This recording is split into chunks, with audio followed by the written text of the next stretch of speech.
Joining us here on the Rich Eisen Show, ladies and gentlemen, fresh off of calling a de facto playoff game because it put somebody in the playoffs. The result of the Falcons and the Saints. Back here on the Rich Eisen Show, our friend Mark Schlereth. Good to see you, Mark. How are you, sir? There he is. I am doing great. Good to be back with you. Happy New Year and all those great things. When you were going through, right back at you, when you were going through your broadcast meetings with the Falcons, did you get a sense of a coach that was wondering if he was coaching his team for the last time, Mark? No, I did not. I was really shocked. I was really shocked. And I told this story on the Stinkin Truth podcast. Like, I come into the building and I bump into the offensive line coach. And so we have about a 15-minute conversation. He's like, man, I can't tell you how much my guys respect you. We use your film with you and Tommy Nalen as a kind of, and the Broncos from the late 80s of this is how it's done in the wide zone. And so, like, we end up having this 10-minute conversation. Then I walk out to the practice field, and I was like, it was like a papal blessing. I was putting my helmet or my hand on top of offensive linemen's helmets, like, go and sin no more. And I was sending them on their way, right? Because I was like this folk hero because they show so much of that film from the 98 Broncos in their meeting rooms. And then, it was one of those things, hey, would you come and consult me into the season or in the off season and do this stuff? And like the respect that people had for Raheem Morris in that building, from his players and the way that the energy they played with, I thought for sure he's coming back. To me, there's a process in learning how to win. And I had said this, Rich, during the broadcast. I was like, you can learn more from the desert about water than you can from the ocean. And you've got to learn how to win, and you've got to learn how to execute when execution is required, right? You've got to be at your best and learn how to be at your best when your best is required. And that's a process that you go through. And I thought they were on point of growing within that process, and they ended up winning 4 straight games at the end of the season. And then, the whole staff gets fired. So I literally on the airplane, just before I got on the airplane, leaving Sunday night from Atlanta to the time I landed in Denver, I not only got hired, but I essentially got fired within a 2.5-hour plane ride. So, like, there goes your consultancy out the door. Yeah, right out the door. Goes. Like, I'm one of the only people that can get hired and fired without ever actually doing the job. But it's just like, it's amazing. Oh, my God. But, when you're looking in retrospect as to what Arthur Blank did, Mark, it looks like when they were 5-9 or right around then, he made a decision to organizationally shift the whole damn thing. All of it, Yeah. It's not like he kept everything in place except for the GM and the coach. He reorganized his entire world. And then I guess it didn't matter how many games in a row they were going to win. But wins do show what a team can do, and that's what kind of surprised me, because normally, take a look at the Panthers. They finished strong last year. They are the ones who the Falcons wind up sending to the playoffs as opposed to themselves, which has got to hurt Arthur Blank as well. And next year you can take a look at the Falcons with their new coach and maybe point to these last 4 games as that's the moment. That's where everything turned. The Lions, a few years ago, we can go on and on and on about that sort of storyline, Yeah, there's no question. I'm 100% with you. I think Arthur Blank made a decision. And honestly, as I was studying the film and kind of looking forward to this game and looking at the Atlanta Falcons, I was like, man, this is, and I'm the official broadcaster of the NFC South anyhow. I've done more NFC South games than anybody on the planet. And I'm like, this is by far the most talented team in the NFC South. And so to sit there and finish in a 3-way tie, but to be eliminated in early December, I understand the disappointment. And then the other thing is the news of Matt Ryan going to be a part of that organization, the grand poobah of all things football, whatever it is he's going to do. You want to start with a clean slate. You don't want to have, hey, we're hiring you to reorganize and restructure what we do as an organization, but, you've got to retain this coaching staff. So they get rid of the GM, they get rid of the head coach, and the coaching staff in general. And which is, I think, if you're going to do it, it's the right way to do it, to restructure an organization. Did you, pardon me for not knowing off the top of my head, did you do the first Rams-Panthers game, or you did not? You did not call that game. I did not. I Okay. did not call that game. Okay. Obviously, I studied it because I did a Carolina Panther game right after that. And what are your thoughts about the rematch here, Mark? I just think that the LA Rams are a much better football team. But it was interesting having studied that game and watched that game. Some lack of execution. Matthew Stafford threw a pick six in that game to Michael Jackson, and that kind of gave them a boost. And then it was a game where the one thing you can say whatever you want, and I think there's a lot of question marks about Bryce Young and is he the future quarterback of the Carolina Panthers. I think inside the building they feel pretty good about it. I think everywhere else people would have a lot of questions about can that guy be a truly be a franchise quarterback, but he played well in that game and gave them an opportunity to win at the end of that game. Listen, the Carolina Panthers are structured in such a way that you got to run the ball, you got to take pressure off the quarterback, you've got to give him an opportunity to find his one-on-ones to Tedero, McMillan, and the rest of those guys. But the bottom line is I think the Rams are a much better football team and probably went into that game kind of taking the Carolina Panthers a little bit lightly. And I think that's ultimately what happened. Yeah, maybe so. And before we dive into the rest of the wild card weekend with you, Mark, you would be perfectly positioned to give an opinion. You mentioned Tedero McMillan. You just saw Tyler Shough. Who's the offensive rookie of the year? Who would you choose? Yeah, I would never vote a quarterback because quarterbacks don't play football; they play quarterbacks. Nice. So, like, I instantly eliminate quarterbacks. Although Shuck has been amazing in the eight stars or nine stars that he had, so he was really incredible. Tedero has been very good as well. I look at a guy like Gray Zabel with Seattle. The Seattle Seahawks dominated the San Francisco 49ers. I mean, that was a butt whipping that they put on them at every level of that game. But yeah, Tedero has been good. Shuck has been really good. There's been a lot of guys. Shuck's the guy. Let me just stop you there then. Instead of asking you that question, Shough, he's the guy? Sticking with him? He's definitely for sure, right? He's a pro quarterback. And Kellen Moore's found his guy. Yeah, I think you look at the Saints, and this is the one beautiful thing that has happened to the Saints coming out of this thing. I mean, they lined up, and that was like going door to door, knocking on doors as a kid. You're like a 12-year-old in your neighborhood, and you want to get together a nice game of tackle or touch Nerf football, and you went around and knocked on doors to see if they had any kids at the house that were willing to play, because you just didn't have it. Was you and your buddy, and you needed you needed 8 more kids. You wanted to have a 5-on-5 Nerf football game. That's what they started on offense with the Saints. So he has been exceptional. Smart kid, unbelievably talented, both athletically gifted, arm talent wise. Wow. But from the neck up, just maturity rich, and doesn't really fall for the same mistake twice. They found their quarterback, and he played better than any quarterback drafted in this year's draft. He was the number one quarterback from a draft standpoint of this year's class. So they've got their guy. They've got a lot of work to do from a roster construction standpoint, but they've got their guy going forward to play quarterback. Mark Schlereth here on the Rich Eisen Show. Normally, I would ask a man in your position going into wild card weekend, which road team has the best chance to win?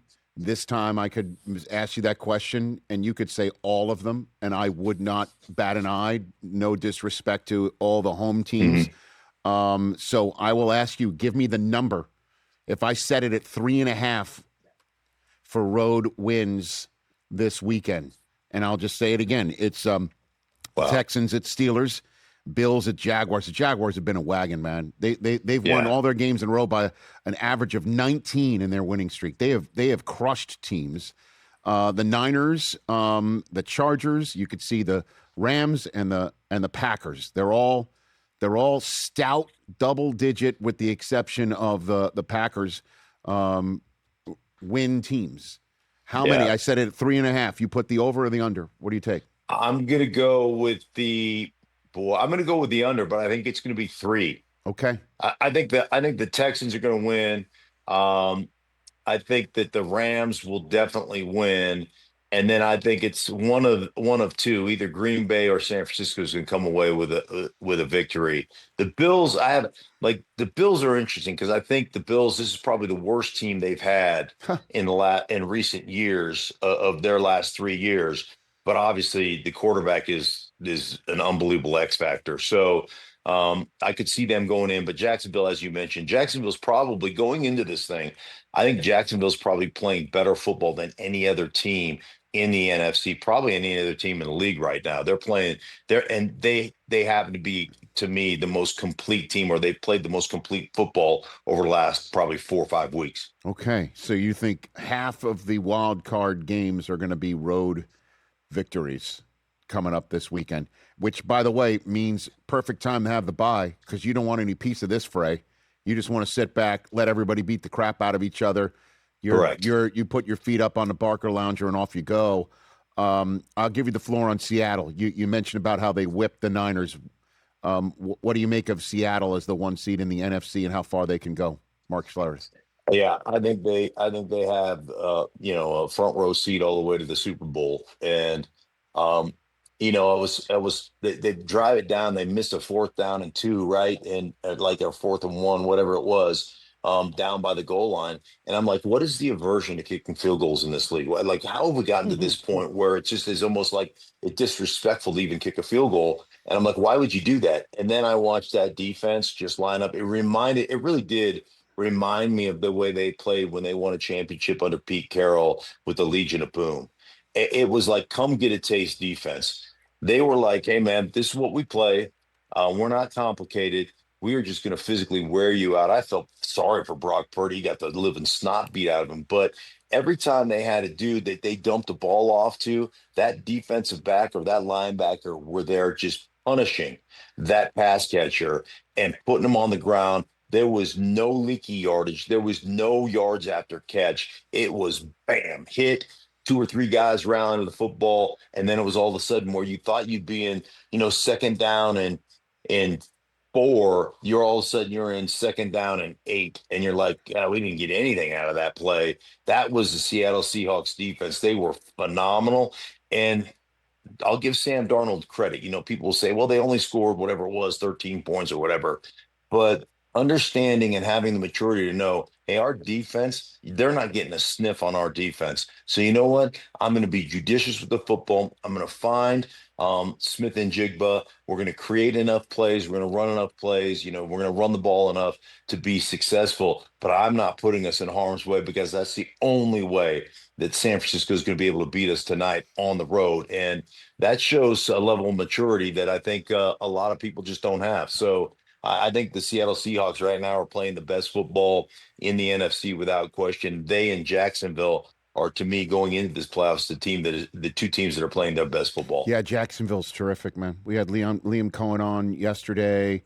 I had a little bit of fun with him. I said, when you talk about the Bills this week, would you mind referring to them as a small market team? That would be great. Yeah. You know what I mean? Like the coach is saying it with his chest. Trevor Lawrence is buying all of what Liam Cohen is selling. Defensively, only the Bears take the ball away more from them, and nobody gives up yards on the ground as stingily as Jacksonville. Yeah. And that's what James Cook. That's the engine of the Bills, right? They're kind of going into that grinder. But the Broncos are still the 1 seed. Are you concerned about them? Do you think Jacksonville is the hot team that's going to be the one that takes the AFC down? Yeah. Mark, at the end of the day? I'm concerned about the Broncos from the standpoint of just level of execution. I think it's legit. Everybody says, hey, the Broncos, they haven't beat anybody or a lot of 1-score game wins and all that stuff. And there's value in saying, hey, man, we've been able to be at our best when our best is required and we're down. And, it's a 4th quarter and we had to put 2 drives together. And we've done that on a consistent basis throughout the season. The thing that concerns me is the lack of attention to detail, the missed assignments, and just the lack of being able to consistently execute especially on the offensive side of the ball. So, 3 quarters, we said this about Tebow back when Tebow was playing. You can't be a hero for putting out a fire that you started, right? You can't have 3/4 of wreck and all of a sudden you execute in the fourth quarter and say, "Oh yeah, we solved our problems." It's the lack of execution for 3/4 concerns me.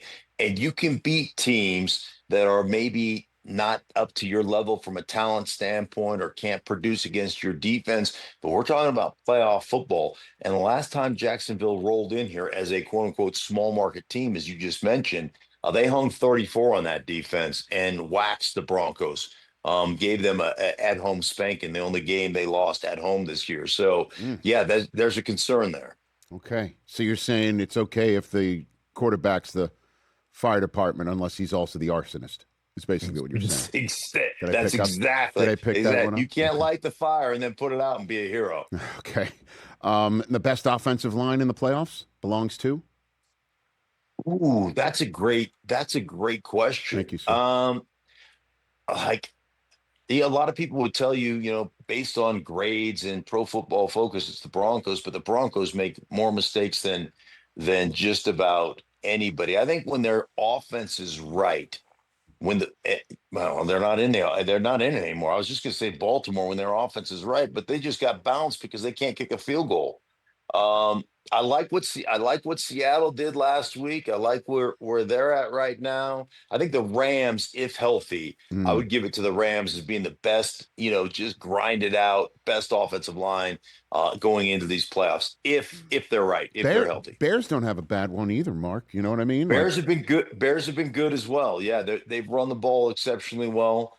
So they've been good. They've been good also. Yeah, I know. And before I let you go, you want to chime in on the MVP race?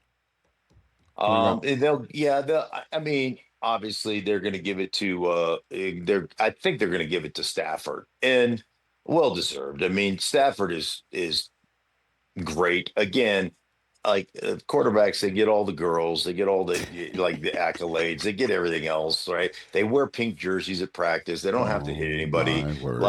I would never. Same thing with a Heisman. I would just not. I'd give it to football players, not to quarterbacks. But again, you used to protect them for a living. LA's not a piece of Tiffany, not a piece of China. Come on, no. Elway's as tough as they come. But you get your rewards. You get to play quarterback. That's your reward. All right. So then let's go offensive player of the year. Who would you choose? There's a ton of them. JSN had a great first 2/3 of the season. Puka Nacua had the most catches. And you saw Bijan front row center this past weekend. McCaffrey. I mean, who do you choose? Who do you choose, Mark? Yeah, I think I would probably choose. And Bijan was unbelievable. I love Puka because he does everything, and he makes some of the most the toughest catches there are. But I would probably go with all the injuries, multiple quarterbacks playing. I would probably go with McCaffrey. Okay.